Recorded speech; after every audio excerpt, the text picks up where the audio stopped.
16절까지의 말씀입니다. 신약성경 330페이지 데살로니가전서 2장 13절에서 16절까지의 말씀을 우리 합독하도록 하겠습니다. 데살로니가전서 2장 13절에서 16절까지의 말씀입니다. 우리 한 목소리로 같이 읽습니다. 시작. 이러므로 우리가 하나님께 끊임없이 감사함은 너희가 우리에게 들은 바 하나님의 말씀을 받을 때 사람의 말로 받지 아니하고 하나님의 말씀으로 받음이니 진실로 그러하도다.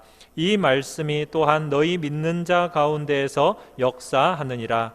형제들아, 너희가 그리스도 예수 안에서 유대에 있는 하나님의 교회들을 본받은 자 되었으니 그들이 유대인들에게 고난을 받음과 같이 너희도 너희 동족에게서 동일한 고난을 받았느니라. 유대인은 주 예수와 선지자들을 죽이고 우리를 쫓아내고 하나님을 기쁘시게 하지 아니하고 모든 사람에게 대적이 되어 우리가 이방인에게 말하여 구원받게 함을 그들이 금하여 자기 죄를 항상 채우매 노하심이 끝까지 그들에게 임하였느니라. 아멘. 우리 말씀의 제목을 같이 한번 읽어보겠습니다. 시작. 하나님의 말씀과 성도의 고난. 하나님의 말씀과 성도의 고난. 여러분은 예수 그리스도를 믿은 지 얼마나 되십니까? 신앙생활을 해오시면서 여러분의 삶은, 여러분의 인격은 얼마나 변화가 있으셨고 바뀌셨나요? 그러나 우리가 돌이켜보면 참 내가 기대하는 것보다는, 내가 생각했던 것보다는 우리의 삶의 변화가 참 더디다라는 생각을 하게 됩니다. 어떤 면에서 변화가 더디다라는 것은 참으로 우리의 죄가 생각보다도 훨씬 더 치명적이고 우리의 삶에 영향을 안 미친 곳이 없기 때문일 것입니다. 그런데 우리의 삶에 이 변화가 많이 더딘 이유 중에 굉장히 중요한 한 가지 일을 자꾸 놓치고 있기 때문입니다. 그것은 다름 아닌 우리 자신을 하나님의 말씀 앞에 세우는 일을 잘 못하고 있기 때문입니다.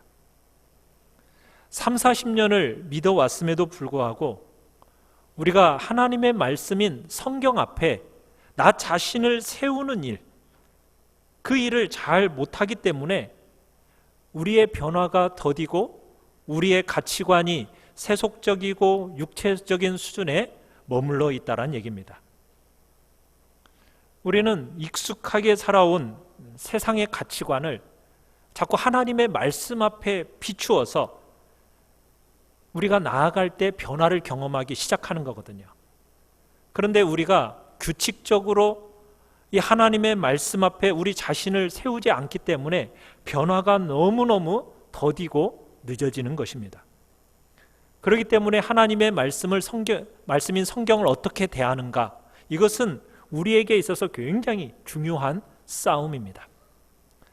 오늘 본문은 그 부분에 대해서 우리에게 교훈을 주고 있습니다. 자, 우리 1번 같이 한번 읽어보겠습니다. 시작. 하나님의 말씀 앞에 서라. 자, 데살로니가 성도들이 바울을 어떻게 대하고 있습니까? 특별히 데살로니가 성도들은 바울이 전한 말씀을 어떻게 대하고 있는가? 오늘 본문 13절에 이야기하고 있습니다. 자, 같이 한번 13절을 한 목소리로 다시 한번 읽어보겠습니다. 시작.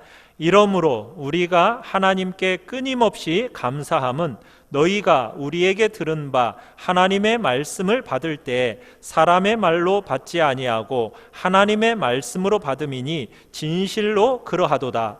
이 말씀이 또한 너희 믿는 자 가운데에서 역사하느니라. 자, 바울이 지금 감사를 하고 있습니다. 뭐 때문에 감사하고 있죠? 바울이 전한 하나님의 말씀을 데살로니가 성도들이 어떻게 받고 있다라고 이야기하고 있습니까? 하나님의 말씀으로 받고 있다라는 그들의 자세 때문에 지금 감사하고 있는 것을 보게 됩니다. 여러분, 이것은 우리 신앙생활에 있어서 결정적인 부분입니다. 사람들이 신앙생활을 하면서도 잘 바뀌지 않는 이유는 말씀을 듣는 데 있어서 사람의 말처럼 듣기 때문이란 얘기죠. 그런데 오늘 데살로니가 성도들은 말씀을 들을 때 사람의 말로 듣지 않고 뭘로 들었다고요? 하나님의 말씀으로 들었다, 이렇게 이야기하고 있습니다. 여러분이 가지고 있는 이 성경은 하나님의 말씀임을 여러분은 믿으십니까? 여러분, 성경은 어떤 본받을 만한 사람의 경험과 지혜를 모아둔 책이 아닙니다. 성경이라는 것은 어떤 좋은 말을 모아놓은 어떤 책임담 같은 그런 책이 아닙니다. 성경 안에는 도리어 어떻게 보면 우리에게 충격적으로 다가올 만한, 그렇게 충격적으로 여길 만한 그런 죄의 이야기들이 적나라하게 기록되어져 있습니다. 위대한 하나님의 사람들이라 할지라도 그들의 허물과 죄가 낱낱이 드러나 있습니다. 덮여져 있지가 않습니다. 다 드러나 보이도록 기록되어져 있는 책이 성경입니다. 그럼에도 불구하고 이 성경은 하나님의 말씀입니다. 우리가 하나님 앞에서 하나님의 목소리를 듣는 것처럼 기록되어져 있는 책, 바로 이 책이 성경이란 얘기입니다. 그래서 디모데전서 3장 16절에서는 디모데후서 3장 16절에서는 뭐라고 얘기하고 있습니까? 모든 성경은 하나님의 감동으로 되었다. 하나님의 감동으로 되어진 하나님의 말씀임을 분명하게 성경은 이야기하고 있습니다. 그렇기 때문에 여러분은 이 성경을 하나님의 말씀으로 여기시고 이 말씀을 읽을 때 하나님의 말씀으로 여러분들이 여기면서 읽고 들어야 한다, 그렇게 성경은 촉구하고 있는 것입니다. 지금 여러분이 예배 자리에 와서 저로부터 지금 설교를 듣고 있습니다. 아니, 홀로 개인적으로 골방에서 성경을 읽을 때 여러분, 하나님의 말씀이 뭐라고 말하고 있는지 그 듣는 자리에 우리가 있음을 잊어서는 안 된다는 얘기입니다. 여러분, 기독교 신앙이라는 것은 내가 어떻게 생각하는가, 우리는 거기에 근거하고 있지 않습니다. 기독교의 신앙이라는 것은 하나님이 우리에게 뭐라고 말씀하시는가, 여기에 핵심이 있는 겁니다. 그렇기 때문에 우리는 하나님이 뭐라고 말씀하시는지에 우리의 귀를 기울여야 되는 것입니다. 우리는 성도로서 최고의 특권이다 라고 하면 뭐가 최고의 특권이겠습니까? 말씀으로 찾아오시는 하나님을 우리가 경험하는 것이 바로 우리 성도로서의 최고의 특권입니다. 우리는 그저 막연한 어떤 교훈을 믿고 사는 사람들이 아니에요. 우리는 말씀으로 자기 백성을 찾아오시는 살아계신 하나님, 그 하나님을 말씀 가운데서 경험하는 것, 하나님을 그 예배 자리에서 말씀으로 찾아오시는 하나님을 경험하는 것, 그게 바로 우리의 성도로서의 최고의 특권이고, 그리고 우리가 이 땅을 살아간다라는 성도들이 우리의 모습이라는 것, 그것이 우리의 모습이라는 것을 기억하시길 바랍니다. 우리는 죄를 가지고 태어난 백성들입니다. 그렇기 때문에 너무나도 죄에 익숙해요. 세상의 가르침과 세상의 사고에 너무 익숙합니다. 자기중심적인 방법에 너무 익숙한 존재가 바로 우리들입니다. 그런 우리들은 어디에 서야 됩니까? 하나님의 말씀 앞에 서야 돼요. 그래야 익숙한 죄, 세상적인 생각, 자기중심적인 방법, 이것들이 깨뜨려질 수 있게 되는 겁니다. 그리고 하나님이 나를 어떻게 생각하시는가, 이것에 더 우리의 중심의 자리를 딱 차지하고 있을 때에 비로소 우리가 인격적인 진실한 삶의 변화가 나타나게 된다는 얘기입니다. 하나님의 말씀 앞에 여러분들을 세우십시오. 그 말씀이 여러분들을 빚어내게 될 것이고 하나님을 닮은 백성으로 여러분들은 빚어지게 될 것입니다. 여러분이 하나님의 말씀 앞에 서는 것, 그것만이 여러분의 자람과 변화의 결정적인 제목이라는 것을 기억하시길 바랍니다.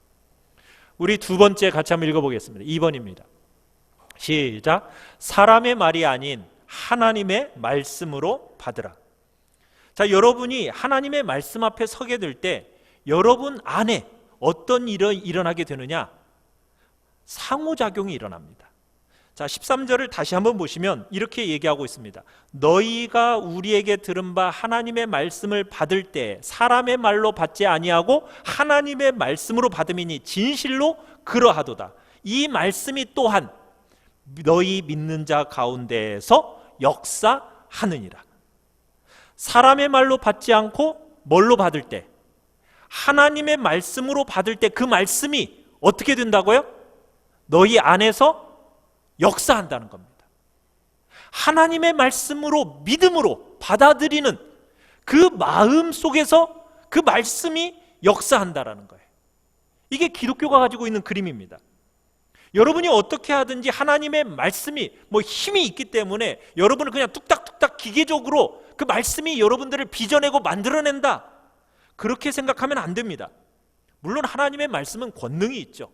하나님의 말씀은 불방망이와 같다라고 얘기하고 하나님의 말씀은 좌우의 날선 칼과 같다라고 이야기를 합니다. 그래서 여러분들을 쫙 갈라가지고 분별하게 만들고 여러분들을 깨뜨리는 그런 능력이 하나님의 말씀 속에 있습니다. 그렇지만 여러분의 상태와 아무 관계없이 하나님의 말씀이 기계적으로 역사한다, 성경은 그렇게 말하고 있지 않다는 얘기입니다. 성경에서는 뭐라고 얘기하고 있습니까? 하나님의 말씀을 뭘로 받아야 되는 겁니까? 사람의 말이 아닌 하나님의 말씀으로, 믿음으로, 인격적인 반응으로 나타내는 그 상호작용 속에서 여러분의 삶 속에, 여러분의 인격 속에, 마음 속에 이 말씀이 역사한다라는 겁니다. 말씀은 기계적으로 역사하는 게 아닙니다. 여러분이 인격적으로 반응할 때 그 권능 있는 하나님의 말씀이 여러분의 삶에 진실하고 참된 변화를 만들어내게 되는 거죠. 그래서 예수님의 비유 중에 4가지 밭의 비유가 있죠. 4가지 밭의 비유 중에서 여러분, 뿌려진 씨앗이 달랐습니까? 똑같았습니까? 다 똑같았어요. 똑같았는데 그 열매 맺는 밭은 어떤 밭이었습니까? 길가밭, 돌짝밭, 가시밭은 열매를 맺지 못했습니다. 어떤 밭이 열매를 맺었습니까? 옥토죠. 옥토라는 것은 어떤 밭입니까? 좋은 마음이라고 했어요. 좋은 마음. 좋은 마음으로 말씀을 받는 거라고 얘기하고 있습니다. 하나님의 말씀을 좋은 마음으로 받는다라는 것이 무슨 의미입니까? 오늘 본문에서 연결지어 생각한다면 사람의 말로 받지 않고 하나님의 말씀으로 받는 것입니다. 좋은 마음으로 말씀을 받아 지켜내는 겁니다. 말씀을 듣고 흘려보내는 것이 아니라 그 하나님의 말씀으로 받아서 내 마음 안에 잘 머물러 있도록 하고 그걸 지켜내서 인내로서 결실하는 것, 그게 좋은 밭이라는 겁니다. 여러분이 말씀을 대하는 인격적인 자세는 바로 여러분의 성장과 변화에 있어서 결정적인 요소라고 성경을 얘기하고 있는 거죠. 여러분, 데살로니가는 어떤 도시라고 얘기했습니까? 항구 도시요, 대도시였습니다. 그러면 그곳에 사는 사람들의 수준이라는 것은 꽤 높은 수준이었습니다. 교육도 많이 받은 사람들, 또 부유한 귀부인들이 많았어요. 그런데 이 사람들, 인간적으로 따지자면 자존심도 하늘을 찌르는 사람들이었고 어지간한 사람의 말 정도는 가볍게 무시하는 사람들이 바로 이 데살로니가 사람들입니다. 그런데 이 사람들이 바울의 말을 들을 때 어떻게 들었다고 얘기하고 있습니까?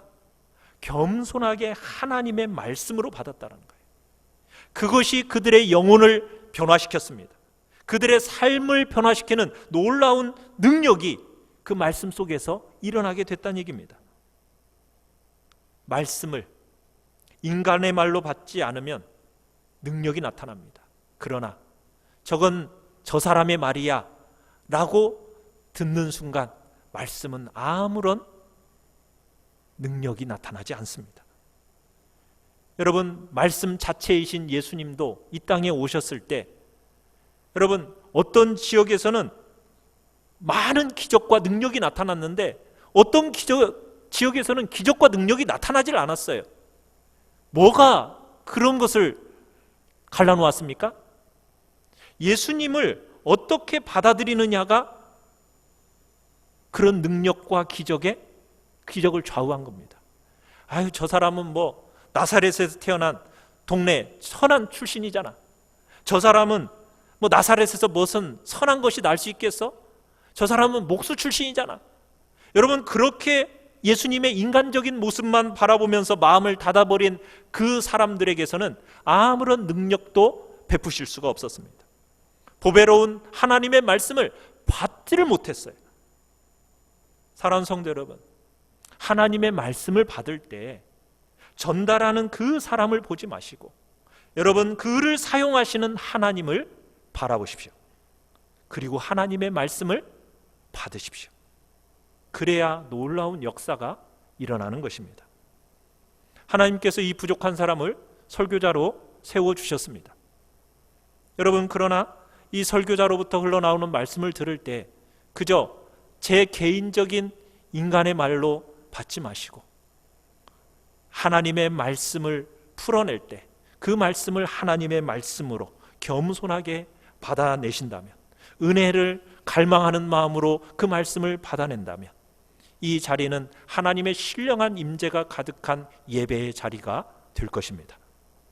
그 말씀은 여러분의 인생의 목마름을 시원하게 할 생명수의 말씀이 될 것입니다. 여러분의 영혼 속의 더러움을 정결하게 하는 거룩한 불이 되어질 것입니다. 영혼은 여러분의 깊숙이 찌르고 들어가는 예리한 검처럼 하나님의 말씀이 사용되어질 것입니다. 그리고 여러분을 다시금 시작하게 만드는 능력이 되어질 것입니다. 그리고 여러분 안에 참된 변화와 인격의 성숙이 경험되어질 것입니다. 말씀을 받을 때 사람의 말이 아닌 하나님의 말씀으로 받는 복된 여러분들 되시기를 간절히 바랍니다. 세 번째입니다. 3번 같이 읽겠습니다. 시작. 고난을 당연한 것처럼 여기라. 사도 바울은 도대체 무엇을 근거로 데살로니가 성도들이 하나님의 이 말씀을 들을 때 사람의 말로 듣지 않고 하나님의 말씀으로 들었다 이렇게 말하고 있는 것일까요? 무엇이 이유일까? 우리 14절을 보시면은 오늘 우리 한글 성경에는 생략되어져 있는 단어가 하나가 있습니다. 원문에는 왜냐하면이라는 접속사가 그 앞에 있어요.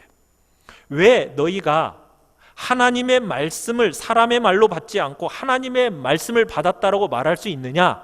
왜냐하면 하면서 14절 같이 한번 읽어봅니다. 시작. 형제들아, 너희가 그리스도 예수 안에서 유대에 있는 하나님의 교회들을 본받은 자 되었으니 그들이 유대인들에게 고난을 받음과 같이 너희도 너희 동족에게서 동일한 고난을 받았기 때문이다. 이렇게 말하고 있는 겁니다.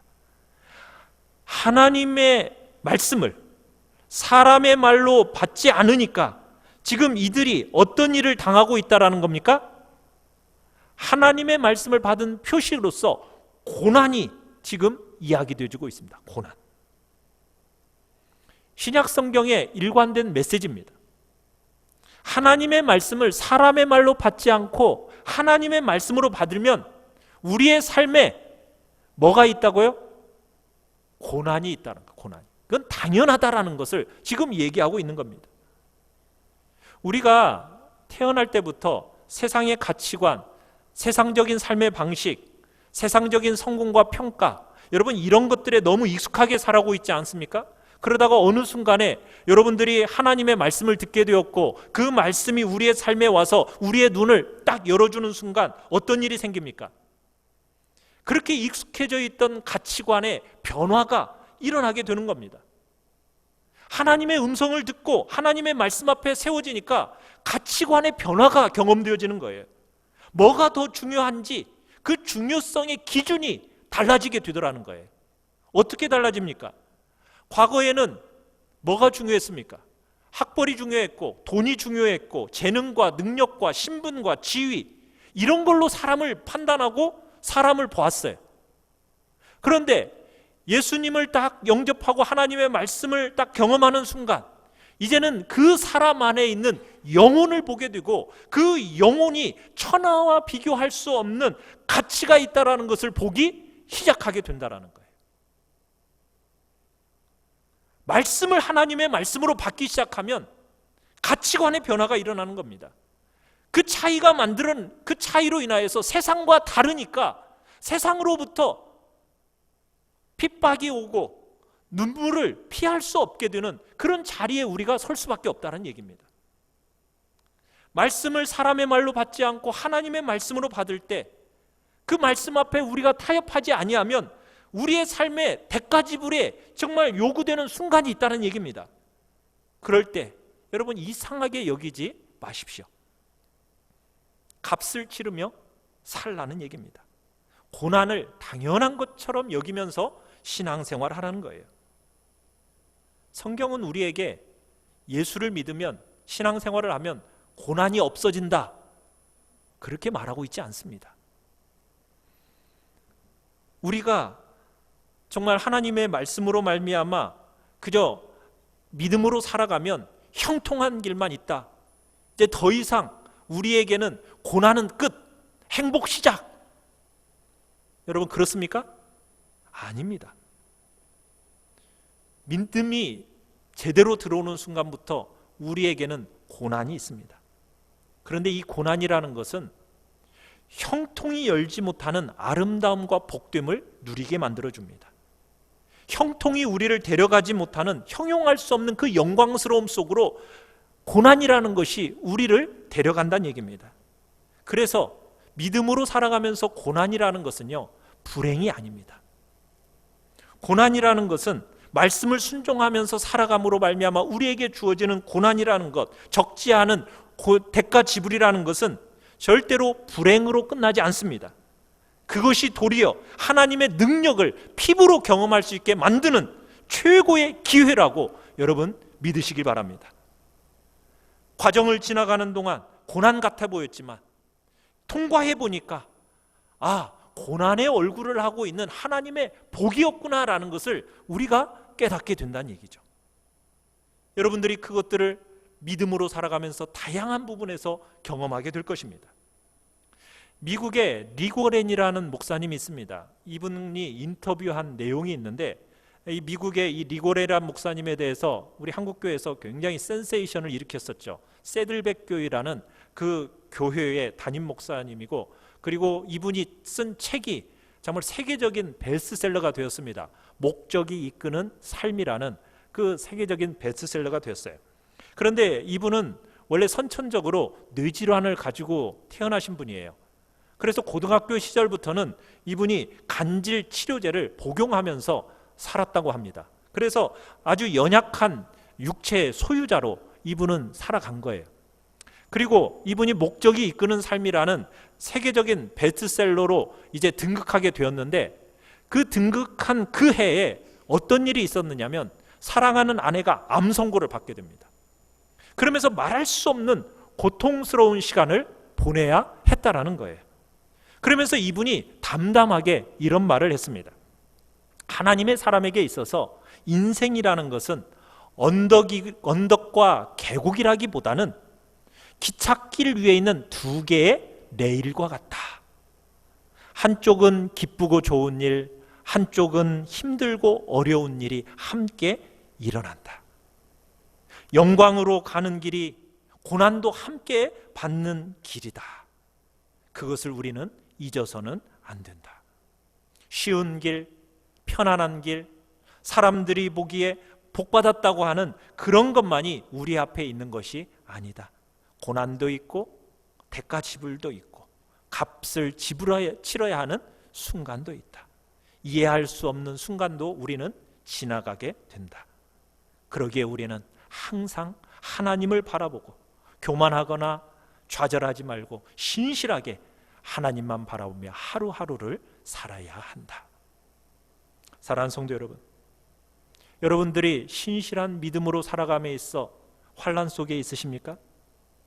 수많은 믿음의 사람들이 말씀을 하나님의 말씀으로 받았기 때문에 동일하게 고난을 받았다라는 사실, 그 사실을 인정하시면서 그 고난을 당연하게 여기시기를 바랍니다. 그러기에 그 순간 속에서 좌절하지 마십시오. 하나님이 나를 버렸다라고 생각하지 마십시오. 은혜와 환난을 함께 겪었던 데살로니가 교회처럼 여러분도 의연하게 하나님만 바라보시고 그리고 반드시 모든 것을 합력하여 선을 이루실 거라는 분명한 믿음으로, 당당하게 믿음으로 살아가시기를 바랍니다. 4번 같이 한번 읽어보겠습니다. 시작. 유대인처럼 될 수 있음을 두려워하라. 여러분, 하나님의 말씀을 사람의 말로 받지 않고 하나님의 말씀으로 받아서 순종하려는 이 성도들을 핍박하는 사람들이 있습니다. 여러분, 그 핍박하는 대표적인 인물이 15절에 보니까 누구입니까? 유대인입니다. 유대인. 예수를 믿고 하나님의 말씀으로 말씀을 받으니까 핍박하는 전형적인 인물이 누구라고요? 유대인입니다. 여러분, 유대인은 어떤 사람입니까? 믿음이 없는 사람입니까? 아닙니다. 오히려 믿음이 좋은 것 같은 사람입니다. 그런 사람들. 그런데 15절 같이 한번 읽어볼까요? 15절 시작. 유대인은 주 예수와 선지자들을 죽이고 우리를 쫓아내고 하나님을 기쁘시게 하지 아니하고 모든 사람에게 대적이 되어. 자, 유대인이 어떤 일을 했느냐? 주 예수와 선지자들을 죽였다라고 얘기하고 있습니다. 유대인들은 메시아를 기다리던 백성들이에요. 그런데 메시아가 오니까 놀랍게도 어떤 일을 했습니까? 십자가에 못 박아 죽여버렸습니다. 여러분, 선지자들은 어떤 사람입니까? 선지자들은 하나님의 말씀을 잘 풀어서 적용시켜주고 순종할 것을 권면했던 사람들이 선지자들입니다. 그런데 이 선지자들을 어떻게 해버렸습니까? 죽였습니다. 이 유대인들은 자기들에게 하나님의 말씀이 주어졌다라고 하면서 그 말씀 가진 것을 굉장히 좋아했던 사람들이에요. 그런데 정작 하나님의 말씀을 풀어서 선포하는 선지자들은 어떻게 합니까? 죽입니다. 귀를 기울이지 않고 죽입니다. 왜 그런 겁니까? 여러분, 이것은 유대인들만의 얘기라고 생각하면 안 돼요. 오늘 신앙생활을 하는, 어떻게 보면 우리들의 이야기라는 것을 기억하시고 여러분들이 받으셔야 됩니다. 그러기에 이 유대인들의 이야기를 두려움으로 우리 봐야 됩니다. 왜 이 사람들은 주 예수를 죽였고 선지자들을 죽였습니까? 왜냐하면 자기들의 귀에 듣기 좋은 말을 안 해줬기 때문입니다. 귀에 듣기 좋은 말을 안 해주니까 죽인 거예요. 하나님의 말씀이라는 것은 우리에게 세상과 정말 세상에 뭣도 할 수 없는 놀라운 방식으로 위로를 주는 것이 하나님의 말씀입니다. 그러면서도요, 이 말씀은 우리의 영혼을 깊이 상처내는 고통을 주는 것 또한 하나님의 말씀입니다. 동시에 그런 일들이 일어나요. 그런데 사람들은 너무 어리석어가지고 그냥 말씀을 가지고 있다는 사실에 대해서는 만족해하면서 이 말씀을 듣고 순종해서 자기를 깨뜨리고 바꾸려고 하지는 않습니다. 그런데 이 말씀은 우리에게 다가와서 자꾸 우리 자신을 바꾸려고 해요.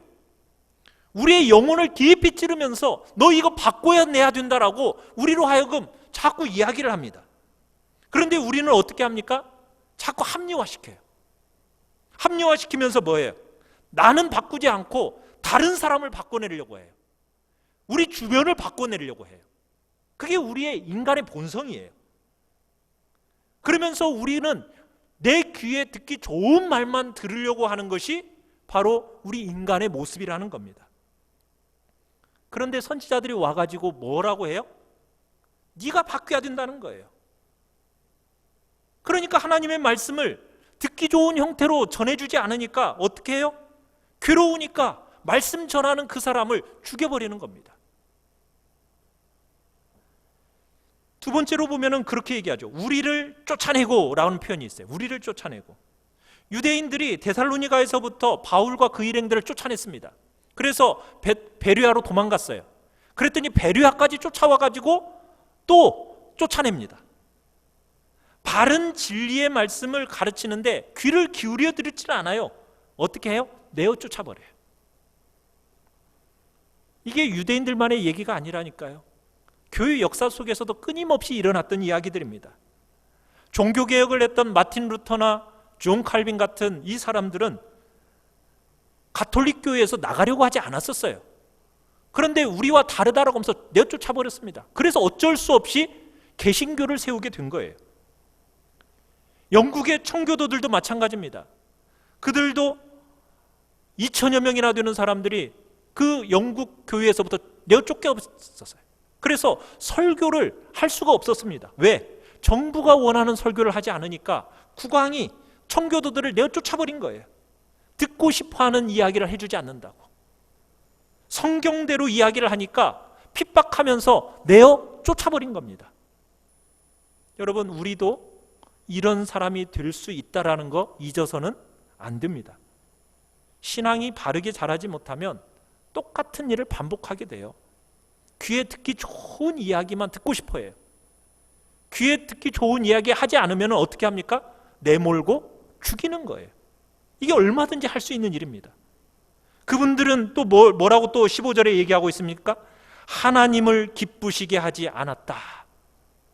하나님을 기쁘시게 한다라고 이들은 그렇게 생각하면서 핍박하고 죽이고 내어 쫓았어요. 이 사람들을 꼭 나쁜 사람이라고 생각하면 안 됩니다. 이들은 하나님에 대한 열심이 있었던 사람들입니다. 유대인들은 하나님을 위한다라는 명분을 가지고 죽이고 내어 쫓은 거예요. 이게 유대인의 역사고요, 교회 안에서 반복되는 역사입니다.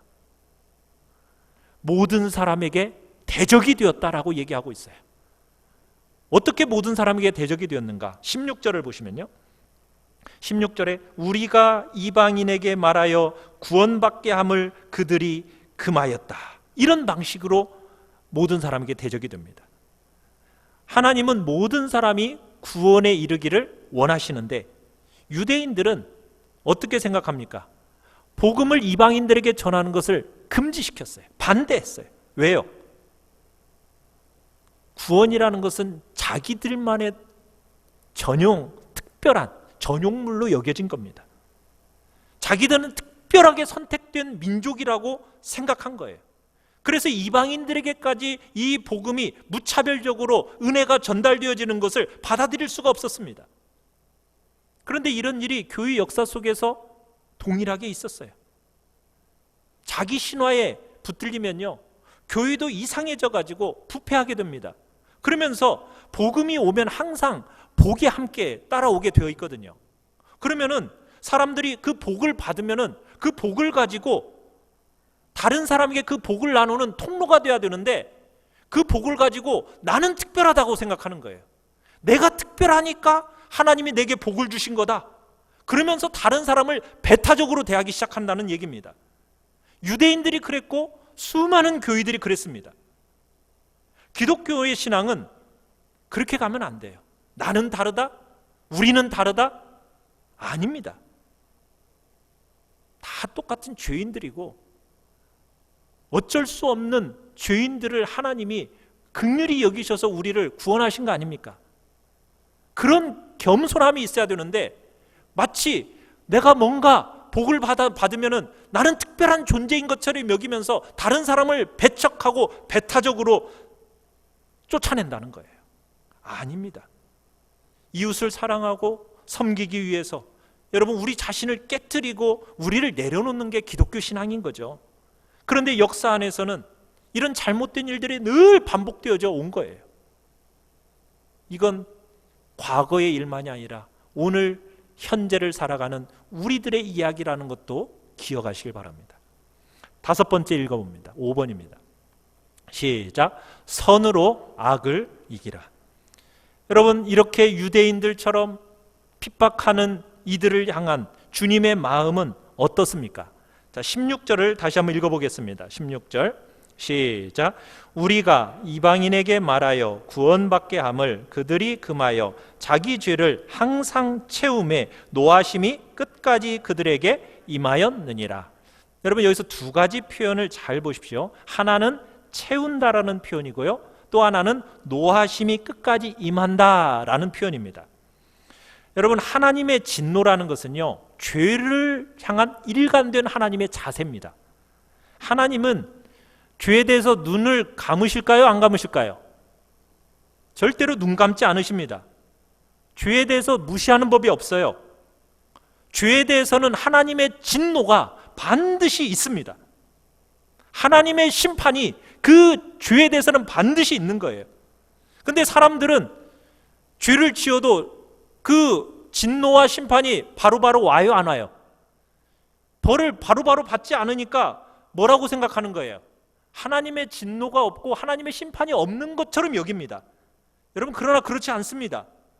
하나님은 죄를 향해서 분명히 심판하십니다. 진노하십니다. 그런데 이 하나님의 죄에 대한 심판과 진노가 언제 임하게 된다고요? 양이 채워지면 임한다고. 양이 채워지면. 우리는 알지 못해요. 그러나 하나님이 가지고 있는 죄에 대한 분량이 있는 거예요. 분량이. 그래서 그 분량이 딱 채워지면 하나님이 어떻게 하시는 거예요? 진노를 반드시 임하게 하십니다. 여러분이 죄가 눈에 드러나게 보이지 않으니까 감추어졌지, 잊혀졌지, 여러분 이렇게 생각하면 안 돼요. 많은 사람들이 하나님의 심판이 바로바로 드러나지 않으니까 죄가 무시되어진 것처럼 여겨지는데 하나님 그렇지 않아요. 하나님의 때가 반드시 있습니다. 하나님께서 가지고 계신 분량 딱 채워지면 하나님께서 반드시 심판하십니다. 진노가 임하게 하십니다. 여러분 이 사실을 믿으십니까? 여러분 이 사실을 명백하게 여러분들이 믿고 알고 계신다면 여러분들은 여러분을 거스르고 여러분을 핍박하고 여러분을 대적하는 자들을 어떻게 대해야 합니까? 성경은 뭐라고 말하고 있죠? 우리 로마서 12장 19절을 같이 한번 읽어보겠습니다. 12장 19절입니다. 시작. 내 사랑하는 자들아, 너희가 친히 원수를 갚지 말고 하나님의 진노하심에 맡기라. 기록되었으되 원수 갚는 것이 내게 있으니 내가 갚으리라고 주께서 말씀하시니라. 여러분 원수 갚는 것은 누구에게 속한 것입니까? 하나님께 속한 거라는 거예요.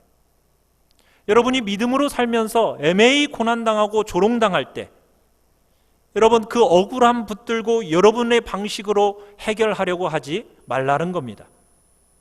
하나님께서 죄에 대해서 반드시 진노하시고 심판하십니다.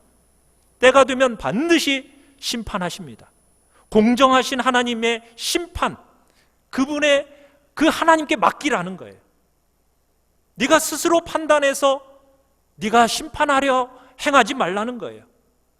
심판하는 일은 하나님께 맡기라는 거예요. 그러면 하나님이 분명히 심판하실 거라는 겁니다.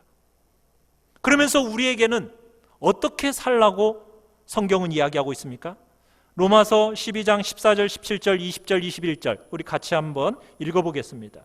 시작. 너희를 박해하는 자를 축복하라. 축복하고 저주하지 말라. 아무에게도 악으로 악을 갚지 말고 모든 사람 앞에서 선한 일을 도모하라. 내 원수가 줄이거든 먹이고 목마르거든 마시게 하라. 그리함으로 내가 숯불을 그 머리에 쌓아 놓으리라. 악에게 지지 말고 선으로 악을 이기라. 아멘. 나를 핍박하고 나를 미워하는 사람이기 때문에 피해 지나가지 말고 그가 목마르거든 그가 줄이거든 먹을 것을 주고 마실 것을 주라는 거예요. 나를 대적하고 나를 거스르는 자를 향해서 저주하고 함께 싸우려고 하지 말고 오히려 축복하고 사랑하고 아끼고 받아내라는 거예요. 오늘날 시대는 정말 자기 권리를 주장하는 시대를 우리는 살아가고 있습니다. 얼마나 자기 권리를 주장하는지 몰라요. 이런 시대 속에서 우리가 믿음으로 살아간다는 것은 참 어려운 일입니다. 우리를 해코지하고 핍박하고 믿음을 조롱하고 하나님의 말씀을 말씀으로 받는 삶을 비웃는 사람들을 향해서 우리는 되갚아 주려는 마음이 얼마나 불쑥불쑥 일어납니까? 근데 되갚아 주려고 하지 말라는 거예요. 오히려 그들의 삶이 잘 되기를 축복하라는 거예요. 악으로 악을 갚지 말라는 거예요. 악을 선으로 이겨내는 삶을 살라고, 그런 삶을 살도록 우리를 부르셨다라는 것이 성경의 이야기입니다. 우리는 권리에 민감해지는 세상 속에 살아가고 있습니다. 누군가를 보복할 권리를 포기하는 것처럼 살라는 이 성경의 말씀은 너무나도 우리의 마음에 힘이 듭니다. 그러나 여러분은 하나님을 믿으십니까? 하나님을 믿는 믿음의 고백 안에 있다면 여러분들은 하나님께서 죄에 대해서 진노하신다라는 거, 여러분 그 하나님의 노하심을 보고 계신다라는 거 여러분 믿으십니까? 여러분들은 하나님이 꼭 필요하다면 하나님께서 그 죄에 대해서 반드시 진노하시고 심판하실 거라는 거 여러분 신뢰하십니까? 그렇다면 내가 보복하려 하지 말라는 거예요. 사람을 판단하고 저주하고 되갚는 것 내 역할이 아니라는 거예요. 누가 하는 겁니까? 나보다도 하나님이 더 잘 하신다는 거예요. 하나님이 완전한 분이시니 그분이 하시도록 내어 맡기면 하나님이 알아서 잘 처리해 주실 거다. 나에게는 그런 능력, 그런 권리, 그런 자격이 없는 것으로 인정하고 오히려 그 사람을 축복하고 악을 악으로 대적하지 않고 선으로 악을 이기는 삶을 살아라. 이게 우리에게 주님이 부르신 부름이란 얘기입니다. 초대교회 때는 수많은 사람들이 원형 경기장에서 짐승들에 의해서 찢겨 죽임을 당하고 그들의 몸이 화형을 당하면서 또 그들이 곳곳에 가로등처럼 정말 몸이 불태워지는 일들이 허다하게 일어나는 그런 상황 속에서 기독교인들은 칼로 항거하지 않았어요. 그들은 수많은 피를 흘렸는데 그 수많은 피가 어떻게 했습니까? 로마 제국을 뒤엎어버렸습니다. 이겼어요. 이게 교회의 역사입니다. 당장에 이기는 것이 이기는 게 아니라는 거예요. 여러분을 핍박하고 해코지 하는 사람들에게 축복하고 악에게 지지 않고 악을 선으로 이기는 게 바로 이게 우리의 부름인 줄 알라고 주님은 우리에게 말씀하십니다. 하나님을 경외하고 두려워하는 마음으로 이 시대의 정신을 따르지 마시고 할 수 있는 데까지 선으로 악을 이기는 자리에 있으시길 바랍니다. 저주하고 핍박하는 자들을 향해서 축복하고 사랑하시길 바랍니다.